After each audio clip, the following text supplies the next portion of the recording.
एक आनंदाचा आणि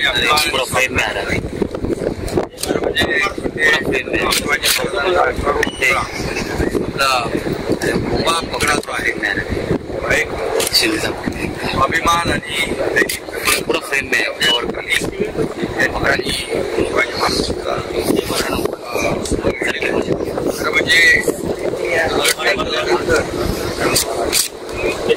आपण घेतला आणि जसा होता तसा उभा आता आमच्या रस्त्याला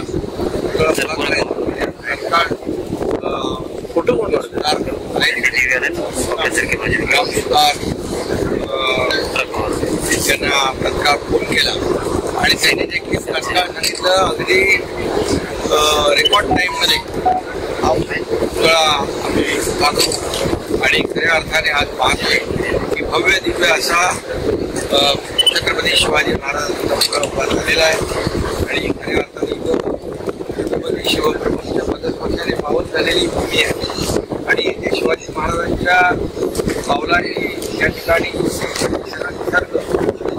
सगळंच पावन झालेलं आहे आणि अशा ठिकाणी हा राहिलेला आहे. तर म्हणजे इथे येणारा प्रत्येक जण सिंधुदुर्गातला असेल महाराष्ट्रात इथं आल्यानंतर त्याला प्रेरणा ऊर्जा मिळाल्याशिवाय महाराष्ट्राचं आणि तमाम भक्तांचं एक स्वाभिमानाचं प्रतीक इथं उभं केलेलं आहे. आणि जसं मुख्यमंत्री म्हणाले की या ठिकाणी हा छत्रपती शिवाजी महाराजांचा पुतळा अगदी वेळेत उभा राहिला पाहिजे आणि तो वेळेत उभा करण्याचं काम खरं म्हणजे राजकुमार यांचं मोठं योगदान आहे त्याच्यामध्ये. आणि त्याचबरोबर आपलं सार्वजनिक बांधकाम विभाग आहे त्यांनी देखील खूप याच्यामध्ये मेहनत घेतली. तेव्हा रवींद्र चव्हाण सभा आहे आणि सर्व अधिकाऱ्यांनी देखील यामध्ये त्यांची कमिटी केली होती आणि त्या कमिटीमध्ये तात्काळ आणि या सगळ्यांचं काम सुरू झालं आणि आज असा भव्य दिव्य पुतळा इथे उभा आहे.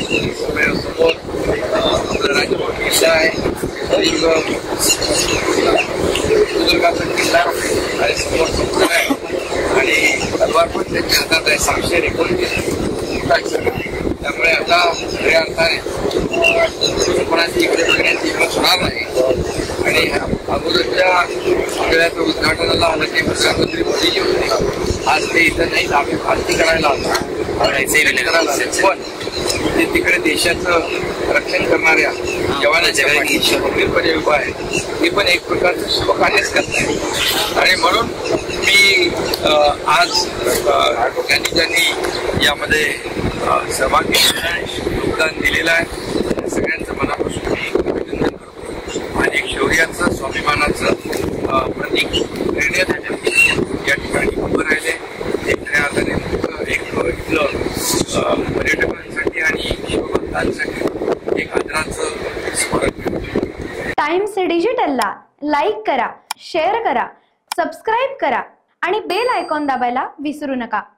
Times digital.